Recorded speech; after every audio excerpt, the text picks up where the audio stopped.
Ajay Mahajan fast news India की तरफ से। दर्शन महाजन जो कि व्यापार मंडल के हैं प्रधान, उनसे आज हम मिलने आए हैं। नमस्ते सर। सर हमारा क्वेश्चन तो पहले ये है कि अभी आपने स्पीच में बोला था कि हमारे देश को मतलब बढ़ चढ़ के रहना चाहिए, जिस तरह आप सरकार ने कोई काम नहीं किया, नशे में डूबे हुए हैं लोग। सर नशे में किस तरह से डूब गए, कोई खत्म ही नहीं हो रहा है नशा, घर घर में जाके अब तो सप्लाई हो रहा है नशा, इसके बारे में आप क्या कहेंगे? नमस्कार।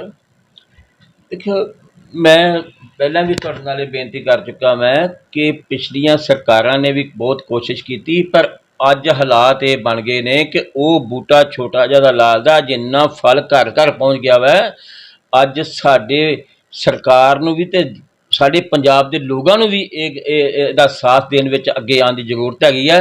पर मैं एक गल मैं जरूर कहांगा, मैं भी पंजाब दा नागरिक हां, मैं बहुत समा राजनीति विच देखिया, पर जे नीयत साफ होवे ते दुनिया की कोई ताकत नहीं कि मसला बीमारी का हल ना होवे। करोना भी देश में आया, विदेशों तो आया, करोना भी खत्म होया, चिट्टा भी खत्म हो सकता। अज साडे मैं सीधे तौर पर की कहांगा कि अज साडे पॉलिटिशियन और साडा प्रशासन जिस दिन ईमानदार हो जाएगा, पंजाब चों नशा उस दिन ही खत्म हो जाएगा। क्योंकि एड्डी वड्डी कोई दुनिया की जड़ नहीं वड्डी जी ना खत्म होवे। बहुत कुछ होया, जे अंग्रेज इत्थे राज करके चले गए, वो निकल सकते तो पंजाब चों चिट्टा नहीं निकल जा सकता, सब कुछ जा सकता। असी लोग बचाने वाले हैं, असी लोग, साडा ही कोई चाचा को भतीजा को साडा रिश्तेदार होंदा, असी लोग बचाने वाले हैं। पर नहीं, जिस दिन असीं बचाते रहांगे इस तरह ये पंजाब दे विच होर जिहड़ा वा।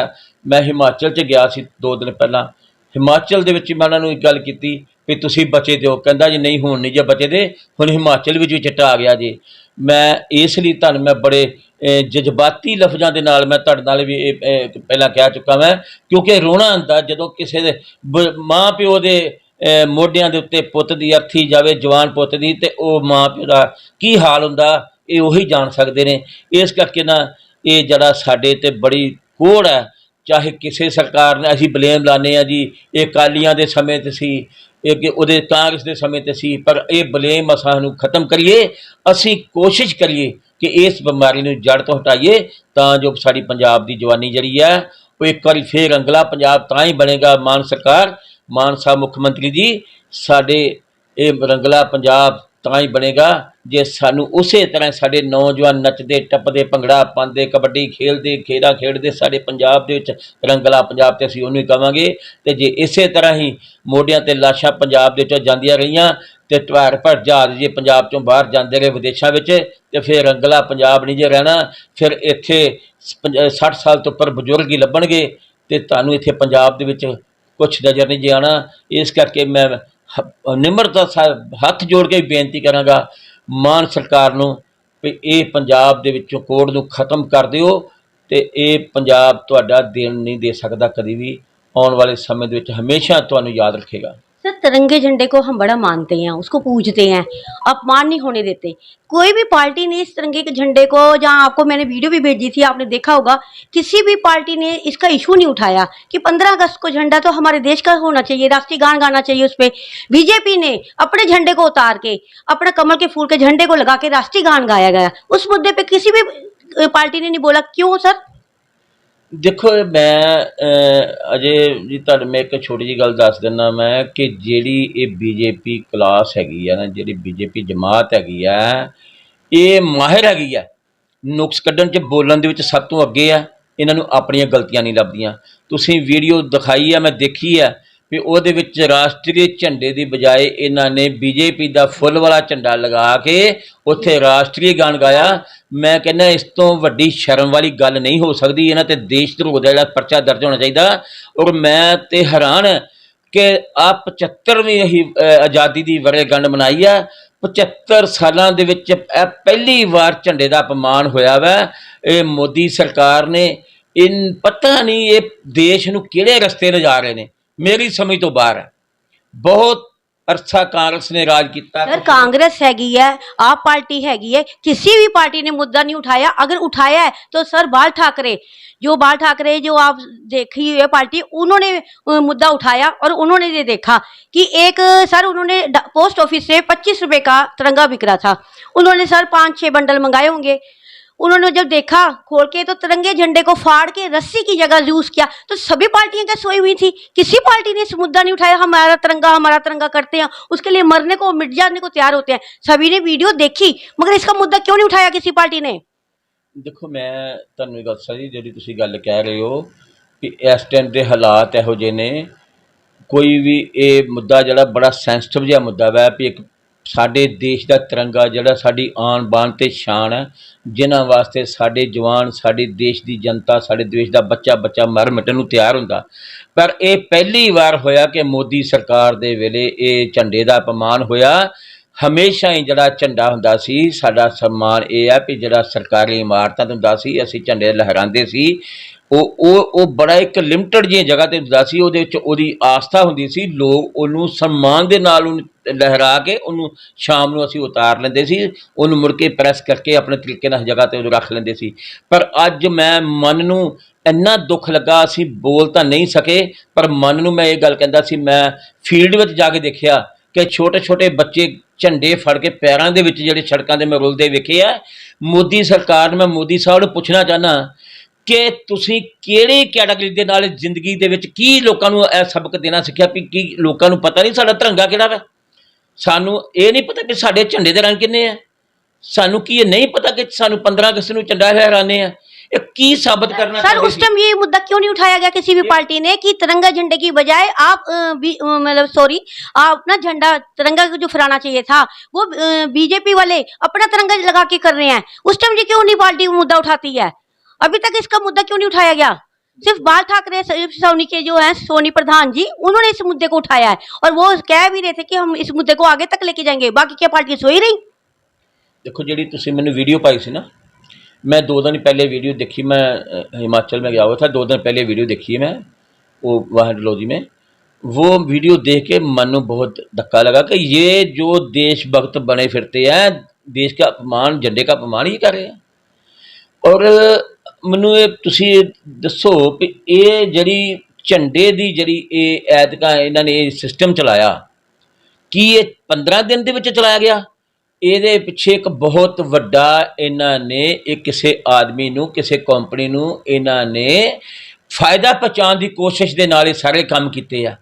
ਤੁਸੀਂ ਇਹ ਦੱਸ ਸਕਦੇ ਕਿ ਕਰੋੜਾਂ ਝੰਡੇ ਜੇ ਮੈਂ ਇਮੀਡੀਏਟਲੀ ਇੱਕ ਤੇ ਚੀਜ਼ ਹੁੰਦੀ ਆ ਮਾਰਕੀਟ 'ਚ ਓਪਨ, ਉਹ ਆਪਾਂ ਇਕੱਠੀ ਕਰ ਸਕਦੇ ਹਾਂ ਕਿ ਕੁਛ ਜਲੰਧਰ ਤੋਂ ਲਿਆਂਦੀ, ਅੰਮ੍ਰਿਤਸਰ ਤੋਂ ਲਿਆਂਦੀ, ਪਟਿਆਲਿਓਂ ਲਿਆਂਦੀ। ਪਰ ਮੈਂ ਪੁੱਛਣਾ ਮੈਂ ਚਾਹੁੰਦਾ, ਜੇ ਇਹਨਾਂ ਦੀ ਪਲੈਨਿੰਗ ਨਹੀਂ ਸੀ ਤੇ ਕਰੋੜਾਂ ਝੰਡੇ 10 ਦਿਨ ਦੇ ਵਿੱਚ ਕਿੱਥੋਂ ਛਪ ਗਏ? ਇਹਦੇ ਵਿੱਚ ਸਾਜ਼ਿਸ਼ ਹੈ ਮੋਦੀ ਸਰਕਾਰ ਦੀ ਵੀ ਅੰਬਾਨੀ ਅੰਡਾਨੀ ਜਾਂ ਉਹਨਾਂ ਦੇ ਚੇਲੇ ਚਾਪਟੇ ਜੋ भी हैगे ने उन्होंने ये फायदा पहुंचाने करोड़ों झंडे पहले तैयार किए गए। सर गरीब लोगों को राशन कहते थे कि पब्लिक बोलती कि गरीब लोग जो थे वो कहते हमें राशन नहीं दे रहे हैं, वो कहते 25 रुपए का झंडा खरीदोगे तो आपको राशन मिलेगा। जहां हम राशन खरीदे कि 25 रुपए का एक झंडा खरीदे, बताइएगा इसके बारे में। नहीं बिल्कुल ठीक है, मैं देखिए वीडियो काफ़ी देखी ने, जो कुछ भी हो रहा है ना जबरदस्ती झंडे ਜਿਹੜੇ ਆ ਨਗਰ ਕੌਂਸਲ ਨੂੰ ਭੇਜੇ ਆ, ਵੱਖ-ਵੱਖ ਡਿਪਾਰਟਮੈਂਟਾਂ ਨੂੰ ਭੇਜੇ ਆ, ਵੱਖ-ਵੱਖ ਦਫ਼ਤਰਾਂ 'ਚ ਭੇਜੇ ਆ। ਔਰ ਮੈਂ ਵੇਖਿਆ ਦਫ਼ਤਰਾਂ 'ਚ ਝੰਡਿਆਂ ਦਾ ਅਪਮਾਨ ਹੋ ਰਿਹਾ, ਕੋਈ ਸੰਭਾਲ ਨਹੀਂ ਹੋ ਰਹੀ। ਇਹ ਕੀ ਸਾਬਤ ਕਰਨਾ ਚਾਹੁੰਦੇ ਨੇ? ਇਹ ਦੇਸ਼ ਨੂੰ ਕਿਹੜੇ ਪਾਸੇ ਲਿਜਾਣ ਜਾ ਰਹੇ? ਝੰਡੇ ਨੂੰ ਆਪਣੇ ਨੂੰ ਕਿੱਥੇ ਰੋਲਣਾ ਚਾਹੁੰਦੇ ਨੇ? ਮੈਂ ਤੇ ਮੋਦੀ ਸਾਹਿਬ ਨੂੰ ਪੁੱਛਣਾ ਚਾਹੁੰਦਾ ਕਿ ਸਾਡਾ ਝੰਡਾ ਇਸ ਟਾਈਮ ਤੇ ਉਹ ਝੰਡਾ ਵਾ ਜਿਹਨੂੰ ਵਿਦੇਸ਼ਾਂ ਦੇ ਵਿੱਚ ਵੀ ਜਦੋਂ ਹੁਣ ਲੜਾਈ ਲੱਗੀ ਆ ਸਾਡੀ ਯੂਕਰੇਨ ਦੇ ਵਿੱਚ ਤੇ ਆਪਣੇ ਦੀ चाइना थी नहीं सर हमारे झंडे को मतलब बाहर के देश भी इतना पूजते हैं। 2 कंट्री जिथे लड़ाई लगी है और साडे यूक्रेन दे विचों ਜਿਹੜੇ ਬੱਚੇ ਸਾਡੇ ਰਾਸ਼ਟਰੀ ਝੰਡਾ ਤਿਰੰਗਾ ਝੰਡਾ ਲੈ ਕੇ ਉਸ ਲੜਾਈ ਦੇ ਵਿੱਚੋਂ ਇੰਨਾ ਵਿਦੇਸ਼ਾਂ ਦੇ ਵਿੱਚ ਵੀ ਸਾਡੇ ਝੰਡੇ ਦਾ ਸਿਰ ਮਤਲਬ ਇੰਨਾ ਕੁ ਮਾਨ ਸਨਮਾਨ ਹੈ ਕਿ ਸਾਡੇ ਬੱਚੇ ਉੱਥੋਂ ਜਿਹੜੇ ਸੀ ਉਹ ਝੰਡੇ ਦਾ ਤਿਰੰਗਾ ਝੰਡਾ ਲੈ ਕੇ ਉੱਥੋਂ ਬਾਹਰ ਕਿਸੇ ਨੇ ਉਹਨਾਂ ਨੂੰ ਹੱਥ ਨਹੀਂ ਲਾਇਆ। ਕਿਸੇ ਨਾਲ ਅੱਜ ਝੰਡੇ ਨੂੰ ਤੁਸੀਂ ਗਲੀ 'ਚ ਰੋਲਤਾ। ਇਹਨਾਂ ਨੇ ਇਹ ਕਿਸੇ ਕੰਪਨੀ ਵੱਡੀ ਨੂੰ ਫਾਇਦਾ ਪਹੁੰਚਾਉਣ ਦੀ ਖਾਤਰ ਕਰੋੜਾਂ ਝੰਡੇ ਪਹਿਲੇ ਬਣਾਏ ਸੀ। 10-15 ਦਿਨ 'ਚ ਤਾਂ ਝੰਡੇ ਬਣ ਹੀ ਨਹੀਂ ਸਕਦੇ। ਇਹ ਮੋਦੀ ਸਰਕਾਰ ਇਹਦਾ ਤੁਰਾਬੀ ਬਚਾਵੇ ਦੇਸ਼ ਨੂੰ। ਜੋ ਕੁਛ ਕਰ ਰਹੇ ਨੇ ਇਹ ਬੋਲਦੇ 70 ਸਾਲ ਬੜੇ ਛਾਤੀ ਪਿੱਟ ਕੇ ਗੱਲ ਕਰਦਾ 56 ਇੰਚ ਦੀ ਵੀ 70 ਸਾਲ ਸਰਕਾਰ ਨੇ ਕੁਛ ਨਹੀਂ ਬਣਾਇਆ, ਕਾਂਗਰਸ ਖਾ ਗਈ। ਮੈਂ ਬੋਲਣਾ ਕਿ ਜਦੋਂ ਦੇਸ਼ ਆਜ਼ਾਦ ਹੋਇਆ ਸੀ ਦੇਸ਼ ਦੀ ਸੂਈ ਵੀ ਨਹੀਂ ਸੀ ਬਣਦੀ। ਸੂਈ ਤੋਂ ਲੈ ਕੇ ਜਹਾਜ਼ ਤੱਕ ਜਿਹੜਾ ਹਿੰਦੁਸਤਾਨ 'ਚ ਬਣਨਾ ਸ਼ੁਰੂ ਹੋਇਆ। ਸਾਡੀ ਦੇਸ਼ ਨੇ ਕਾਂਗਰਸ ਦੇ ਸਰਕਾਰ ਦੇ ਵਿੱਚ ਅਸੀਂ 4-5 ਜੰਗਾਂ ਜਿੱਤੀਆਂ। ਬੰਗਲਾਦੇਸ਼ ਅਸੀਂ ਪਾਕਿਸਤਾਨ ਨਾਲ ਵੱਖਰਾ ਕੀਤਾ और मैं दसदा भी इन्ने एयरपोर्ट, एम्स, इन्ने हॉस्पिटल, पिंड पिंड सड़क, पिंड पिंड घर लाइट किदी देन है? सर हमारे देश की तो इतनी शर्मनाक बात है कि रस्सी क्या 5-10 रुपए की रस्सी का बंडल नहीं लिया जा सकता, तो जो झंडे को फाड़ के उसको रस्सी टैब बना के उन्होंने दिया। ये सोनी साहब ने खुद मंगाए, खुद देखे, उन्होंने इतना बड़ा इशू उठाया। क्या सारी पब्लिक हमारी सोई हुई है, सारी पार्टियां हमारी सोई हुई हैं, या हमारी पार्टियों को किसी ने कुछ कह रखा है कि भी इसके बारे में मुद्दा नहीं उठाना? कितनी शर्म की बात है, हमारे झंडे का इतना अपमान हुआ है फिर भी चुपचाप बैठी हुई है सरकार सारी। देखो मैं पहले बोला कि ਜਦੋਂ 15 ਅਗਸਤ ਨੂੰ ਸਾਰੀ ਪਬਲਿਕ ਨੂੰ ਦੇਸ਼ ਦੇ ਬੱਚੇ ਨੂੰ ਪਤਾ ਕਿ ਅਸੀਂ ਝੰਡਾ ਲਹਿਰਾਉਂਦੇ ਹਾਂ, ਔਰ ਜਿੰਨੀ ਦੇਰ ਅਸੀਂ ਆਸਥਾ ਉਨੀ ਦੇਰ ਹੀ ਰਹਿੰਦੀ ਹੈ ਜਿੰਨੀ ਦੇਰ ਆਪਾਂ ਇੱਕ ਲਿਮਟ 'ਚ ਕੰਮ ਕਰਦੇ ਹਾਂ। ਜਦੋਂ ਓਪਨਲੀ ਗਲੀ ਗਲੀ 'ਚ ਅਸੀਂ ਝੰਡਾ ਸੁੱਟ ਦਿਆਂਗੇ, ਝੰਡੇ ਨੂੰ ਗਲੀ ਗਲੀ 'ਚ ਰੱਖ ਦਿਆਂਗੇ, ਕੋਠੇ 'ਤੇ ਲਾਤਾ, ਕਿਸੇ ਨੇ ਦਰਖਤ ਨਾਲ ਲਟਕਾਤਾ, ਕਿਸੇ ਨੇ ਖੰਭੇ ਨਾਲ ਲਟਕਾਤਾ, ਹਵਾ ਚੱਲੀ ਥੱਲੇ ਡਿੱਗ ਪਿਆ। ਮੈਂ ਇਹੀ ਤਾਂ ਪੁੱਛਣਾ ਚਾਹੁੰਦਾ ਹਾਂ ਕਿ ਤੁਸੀਂ ਦੇਸ਼ ਦੇ ਝੰਡੇ ਦਾ ਮਾਣ ਕਰਵਾਇਆ ਦੇਸ਼ ਤੋਂ ਕੁਝ ਅਪਮਾਨ ਕਰਾਇਆ। ਇਸ ਵਾਸਤੇ ਮੋਦੀ ਨੂੰ ਆਪ ਮਾਫੀ ਮੰਗਣੀ ਪਏਗੀ ਕਿ ਮੇਰੇ ਕੋਲ ਬੜੀ ਵੱਡੀ ਗਲਤੀ ਹੋਈ ਹੈ। ਜਿੱਦਾਂ ਸਾਡਾ ਲਾਲ ਕਿਲੇ ਦੇ ਉੱਤੇ ਝੰਡਾ ਚੱਲਦਾ ਵਾ, ਸਾਡੀਆਂ ਇਮਾਰਤਾਂ 'ਤੇ ਝੰਡੇ ਚੱਲਦੇ ਨੇ, ਉਹੀ ਸਿਸਟਮ ਠੀਕ ਹੈ। ਮੋਦੀ ਸਾਹਿਬ ਸਾਡੇ ਕੋਲ ਪੁੱਠੇ ਕੰਮ ਨਾ ਕਰਵਾਓ, ਸਾਡੀ ਦੇਸ਼ ਦੀ ਜਨਤਾ ਭੋਲੀ ਭਾਲੀ ਹੈ। ਇਹ अंग्रेज तिरंगे का मुद्दा कब उठाएंगे, कब आप उठाएंगे, कब मोदी से पूछेंगे कि हमारे तिरंगे का अपमान हुआ है? ये आप कब बात करेंगे मुद्दे के बारे में? देखो मैं चंडीगढ़ में जाके अब मेरे सारे जो स्टेट प्रधान है राजा वड़ेंगे जी, मैं उससे बात करूंगा और इस मुद्दे पे हम जल्दी से ही जो है एक्शन तो नहीं, जो हमने जो भी आवाज़ जरी है ना जरूर उठाएंगे। इसके जो अपमान हुआ झंडे का, ये हमारा नहीं हमारे देश का अपमान है, क्योंकि हमारे जो आर्मी वाले लोग हैं, हमारे जो फौज के जवान हैं, उनके खून पसीने से ये झंडा जो है हमारा जो जलता है, ये खून जो है हमारे झंडा को। सर ये मोदी को नहीं पता कि हमारे देश में कितनी कुर्बानियां हुई हैं, जो कितना कुछ हुआ है झंडे की वजह से हो रहा है। बीजेपी तो नारे लगाती है, बीजेपी ने काम बहुत काम किए, तो बीजेपी ही तो गलत काम करके दिखा रही है कि झंडे का मुद्दा, मगर सारी ही की सारी पार्टियां सोई हुई हैं। सिर्फ एक शिवसेना ने उठाया ये कदम और वो दूर तक इस मुद्दे को लेके जा रहे हैं। बहुत चंगी गल है जी। सोनी साहब ने अपने साढ़े बाला साहब ठाकरे के जो प्रधान ने जे उन्होंने मुद्दा उठाया, तो अगर जे इदां की गल है तो जिथे साढ़े सहयोग की लौड़ है जां सानूं उन्हां सहयोग की लौड़ है, असीं इस गल नूं जरूर चुकांगे। और जिहड़ी तुसीं गल कर रहे हो कि मोदी साहब उन्होंने तो 5 साल पहले कहता ही हमारा क्या है, हम फकीर हैं, झोला उठा के चल जाएंगे, बोला था ना। तो फिर इससे क्या उम्मीद रखते हो आप? वो तो देश छोड़ के चला जाएगा, वो फकीर आदमी है। जिसके खुद के अल्फाज ऐसे हो उस पर भरोसा क्या करोगे? ये मैं बात पूछता हूँ आपसे। खुद के अल्फाज हैं, हमारा क्या है, हम तो फकीर हैं, झोला उठा के चले जाएंगे। तो भाई जाओ, लोगों को बर्बाद क्यों कर रहे हो? देश की प्रॉपर्टी क्यों बर्बाद कर रहे हो? पूरे देश को 5-7 आदमियों के हवाले कर दिया इसने। आज पंजाब देश का कारोबार जड़ा आने वाले समय च तुसीं देखोगे कि साडे किसान आत्म हत्या कर रहे हैं, और आने वाले समय के विच साडे व्यापारी आत्म हत्या करनगे। असीं उस हालात दे उत्ते नेड़े पहुँच गए। असीं जो इन्हां जदों FDI का मुद्दा सी कांग्रेस के वेले, इन्हां ने रौला पाना शुरू कर दिया, देश विच FDI तो दुनिया भुखी मर जाएगी। अज उदों 20% हिस्सा दिता सी इन्हां ने 100%। अज पंजाब दे विच गली गली दे विच शहर दे विच रिलायंस माल, डी मार्ट, ये माल, विशाल मेगामार्ट, अज मीडियम दुकानदार जरा इस वेले रोटी तो अतर हो रहा है कि खातर कि एक शहर च 10-10 मॉल खुल गए है। ऑनलाइन बिजनेस चल पिया, ऑनलाइन दे विच कोई टैक्स नहीं लगती, डिपार्टमेंट सानू तंग करते हैं। पिछे 2 साल पहले मैनू इनकम टैक्स वाले बुला लिया, गुरदासपुर के टैक्स बढ़ाओ नहीं तो मैनू मार्केट जाना पेगा। मैं फिर उन्होंने कहा, मैं तुसीं भी अपना चाल ला लो मार्केट च आके, जिहदी सेल 10,000 सी उहदी 5,000 हैगी, 5,000 हैगी, 2,000 हैगी है, तुहानू टैक्स कित्थों इंक्रीज करिए? टैक्स तो लै गए। मैंने उनको बोला कि हमारे गुरदासपुर में 10 मॉल हैं, एवरेज 2 लाख रुपये भी सेल करता, 20 लाख रुपये सेल डेली मार्केट की जाती है। तो सेल वो ले गया तो टैक्स हम बढ़ाए, कहाँ से बढ़ेगी? देश जो है आज आपको सब पता है, एयरपोर्ट अंबानी के नाम चल रहे हैं, रेलवे जो है अंबानी के नाम चल रहे हैं, एयरपोर्ट, रेलवे स्टेशन, ये किधर जा रहा है हमारा देश? कोई चीज़ एक एम्स कोई बनाई तो है? आज जितने पुल बनाए हैं, बड़ी छाती चौड़ी जाके पुल पे चलता, मनमोहन सिंह के समय के सब चल रहे हैं। उसका काम कंप्लीट हो गया, फिर क्या हुआ?